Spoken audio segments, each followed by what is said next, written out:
What's up, you guys? It's your girl Jasmine Mauricia. I'm back again with another video. Today's video is going to be a Q&A regarding criminal justice, probation and parole, maybe a little bit of juvenile justice, so on and so forth. So if you're interested in the Q&A session, just stay tuned.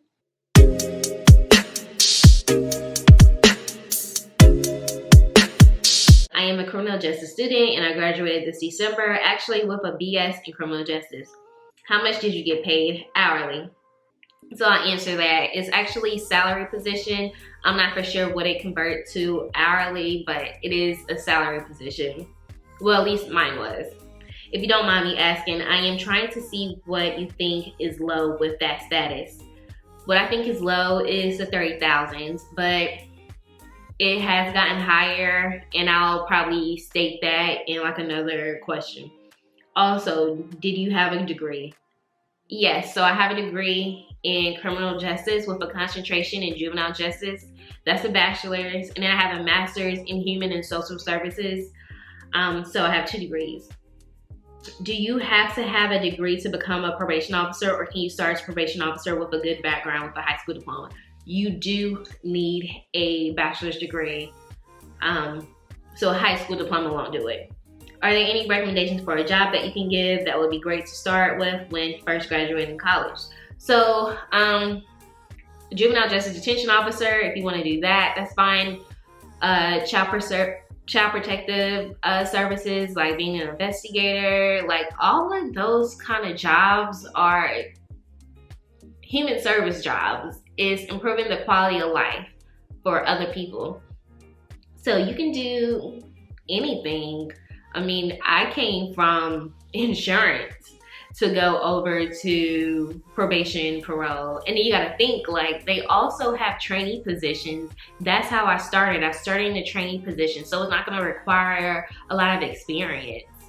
So if you're worried about experience, try a trainee position first, because they'll be willing to like train you and get you to become like a full-time officer. So definitely try that. So someone said, hey, so I have an interview for probation soon. Would you start off juvenile or adult if you had to start over? What's your opinion? Ooh, I didn't even answer this question. If I had to start over, I'll probably go to straight to juvenile, because I felt like I had to do adult in order to get to juvenile. And I wouldn't say like that was a waste of time, because I learned a lot in how like to deal with people. But I will start with juvenile. I'll go ahead and get my feet wet with juvenile, because that was my dream job to begin with. And I'm not for sure how long I would have stayed. It probably would have been the same amount of time to find out, like, this is not my dream job. This is not what I want to do for the rest of my life. And I just have a different interest when it comes to like what I want to do for work. So I would just go straight to juvenile justice. So sorry I didn't answer your question. This was over a year ago. Hey Jasmine, I like your assessment. My question is, can you decline certain cases in having a heavy caseload, or are you required to take it? If they send you cases, you are required to take it. And having a heavy caseload, I feel like that should be expected, because you just never know how many people are gonna leave in that year, or like how many people are gonna get promoted. So when someone leaves, you have to get their cases, and you really can't like dictate like, no, I don't want this case, or I don't want to work with this person, like they're too much. Like I've had cases where like this person has probably had like every single probation officer. They've been on probation for years, and you think I wanted that case? No, I did not want it, but I had to have it. Like I just can't say no, like that's a part of my job. So no, you can't do that. Hello dear, I am planning to study law, and I am very much interested in criminal justice and other crime and thriller related jobs. Please guide me, which diploma or degree should I pursue to be a part of law enforcement? It will be great help. So thriller related jobs, I feel like being a detective is one. I don't like the word thriller. I don't know. I would say like being a detective is one. So I know in my state of North Carolina, you do have, now I don't know if it's changed, y'all correct me if I'm wrong, but in the state of North Carolina, you can be a detective, but you do have to get your BLET, the Basic Law Enforcement Certification, and I believe you have to work 3 years as a police officer before being a detective. But if they changed it and I'm wrong, y'all let me know. So you can do that. I would say working for the FBI, Secret Service, Homeland Security. So next, is a master's degree really worth the pursuit in the field of probation? Are the job opportunities or pay better than a bachelor's degree? No, you do not have to get a master's. I mean, I just wanted to get a master's, and I am happy that I did because I feel like I learned so much by getting my master's degree. But you do not need a master's to get a probation officer position. You can stick with your bachelor's and go on from there. So I wouldn't recommend it if that's like what you want to do.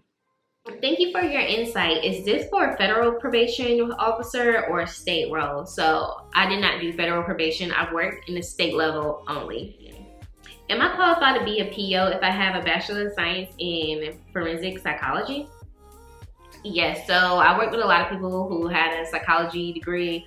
And in the forensic part, forensic psychology, I'm assuming that you're learning about criminal justice and things of that nature, but yeah, you're more than qualified because you have that bachelor's degree. And I feel like that is something that they look at. Like, you really don't have to have a criminal justice degree.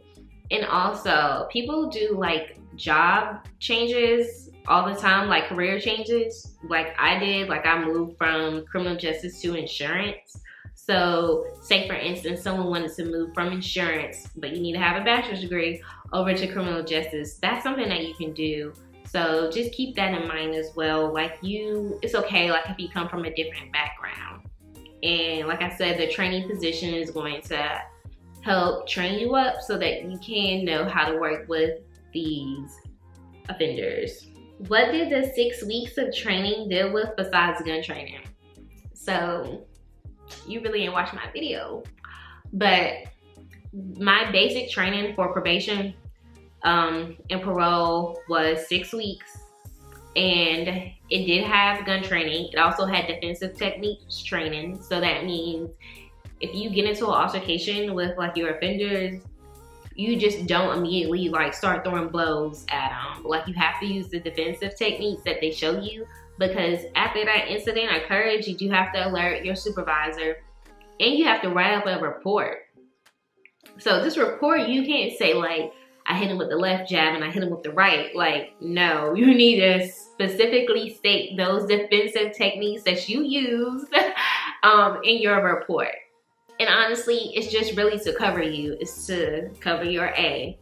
Y'all know what that means. So this one says, so I graduated and wanted to apply to a probation position, but have no experience. So would I start off working with juvenile, right or no?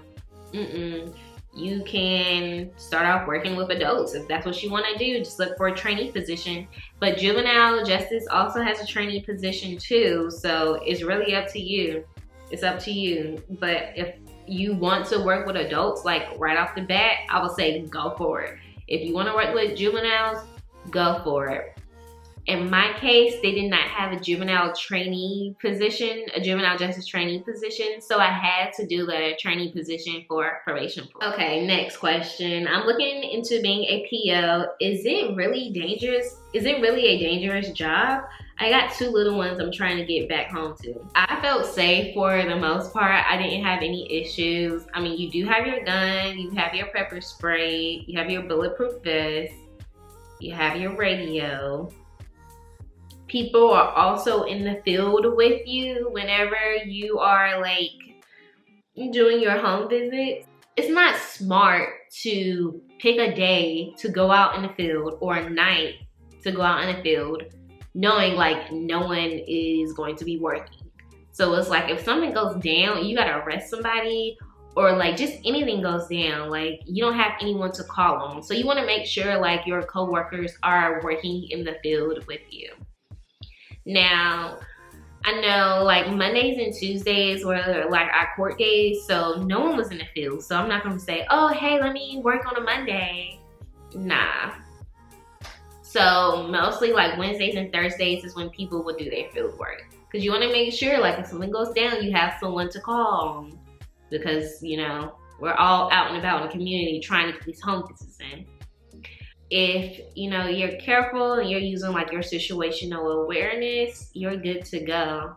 So, you know, just don't be no a-hole out here, because, I mean, these are criminals. So you treat them crazy, they might, you know, it might backfire. So, will a counselor degree apply for this job? Yes, you can use a counselor degree. Can a probation officer refer bail bondsmen for the clients they serve? So I'm not for sure, like I don't know if they can or not, but to me it's like, why would you? Like if I arrested you and I'm taking you to jail, I don't care how you get out. I really don't. So I'm not gonna be like, oh yeah, call so-and-so down the street, they'll be, no, I don't care. You figure that out on your own, especially if I arrested you. Like obviously I want you to sit in there and learn your lesson. I'm not gonna help you get out because I don't care. So, so you are no longer a probation officer. No, I'm not. Sorry for using present tense in my video, but I work in insurance now and I love it. Okay, next question. Do you know if they test for mushrooms, and how come in our hair follicle test? So if you're speaking like you're interested in being a probation officer, no. But if you're speaking like as the offender or criminal, no. So that's a no. Did you have to go to the academy? So I didn't have to do the BLET, the basic law enforcement training. That is for police officers, but I did have to do 6 weeks at a criminal justice academy, and I have a video if you want to see how my experience was. This was very informative. I have an interview tomorrow, 2-1 for PO, and I'm praying I get it. Any pointers? So I recently just did a video about what you can expect. So starting from the application process all the way until I got the job. The pointers I have is just to be confident, of course, like dress appropriately, and know that it's going to be behavioral questions, and already have those scenarios in your head. So as soon as they ask the question, you're spitting back out the answer. So those are my pointers. I'm so nervous for training. I don't want to fail and then have no job. Is it really hard? I just feel defeated about it before even going. So if you haven't like shot before, definitely get some practice, because you don't want to go in there like not, you know, being prepared for that. So that was what I was a little bit nervous about. But once I like started like, you know, going to the range and getting my practice in, I was not worried about it at all. For the test, I wouldn't be too worried about the test, because they train you and they tell you everything that you need to know. Of course, you're gonna have to study and use like note cards or however your study practices are. You will have a midterm 3 weeks in, and then you will have a final test at the last 3 weeks, and then they'll add those together and determine like what your score is. So I wouldn't be afraid. I will say like the instructors and the students are very supportive and everyone helps each other out. But I will say like practice your, you know, shooting. Like to me, that is the most important. Hi, are you required to be pepper sprayed, or is it optional if you're just wanting the certificate? Yes, you are required. In North Carolina, you are required to be pepper sprayed. So, like, it's not optional. Now, say for instance, like, you were working, like, somewhere else and they pepper sprayed you. If you happen to have, like, your certificate and proof that you were pepper sprayed, you can show them that. Now, if it's like a different type of pepper spray and it's not the same as the one that, you know, probation officers use, you may be required to get pepper sprayed again. And who wants to get pepper sprayed? I mean, like, no. Did you get paid during the training? Yes, I got paid during training, and that was the best money because for training you get overtime, and I mean, overtime checks are good. Okay, so this question states, is there a salary difference between adult and juvenile? Which one did you like better? Yeah, there was a salary difference. Juvenile justice got paid a little more. And I would say that I like juvenile justice better, and that is because that is like something that I always wanted to do, and I felt like it was more like lax. Like I really didn't have anyone like on my back, and it wasn't as strict as probation and parole. So yeah. What experience did you have before being a juvenile PO? I worked as an adult probation officer for about a year and a half. In the state where you are located at, do they require citizenship in order to be a JPO, so juvenile probation officer? I'm gonna say yes, because it is a state position, and you know, like you do have to show your ID, things of that nature, so you will need some type of citizenship. How strict were you with the kids? So now this is like getting to like juvenile justice. Now, when you say strict with the kids, it's kind of hard to answer because it's really like up to the judge to me, because the judge writes these orders. So if I have a kid coming into court and it's their disposition hearing, which means like their sentencing hearing, what kind of punishment are they gonna get for the crime that they committed? Now, if I add all of these like things in there, like I want you to do 100 hours of community service, I want you to do this, that, and a third, I can be strict on paper all I want, but it's really up to the judge to state like, well, I don't agree with that. I think they should do 5 hours of community service. Like really, like that's how it is. So it's really up to the judge. I read that you now work in insurance. Why did you change careers? I just felt like the job wasn't working out for me. I will say that I didn't have a lot of anxiety, like just going to court. I did not like court at all. To me, it wasn't enough time to get all the work done that I needed to get done. The turnover rate was really bad. I didn't like the organization when it came to the job. So I really wanted to get switched over to intake instead of supervision. So supervision, out in the field, you gotta list a caseload of juveniles and you're going to court for them. So I wanted to do intake where we'll meet with the juveniles when they first get to our office. So that means that they committed a crime, and we're going to have a meeting with them and their family, and we're gonna find out what their criminogenic needs are. We're gonna find out how long has the juvenile been getting in trouble. We do assessments and things of that nature, and then we determine like how we're gonna go about this. Do we need to send these charges to court, or do we need to put this juvenile on some type of plan so they can just do a certain amount of things and then be done with us? And that is like an in-office position, so no like going out to the home or anything. The juveniles and their families come to us and sit in our office. We do the whole intake process, and that's it. So kind of just like moving paperwork. I asked for it and I never got it. 2 other people got it before me that were new, and I had been there longer asking for it. Instead, I was kind of given like something different to do that didn't have like a lot of court involvement, but had more supervision, like going out to their home.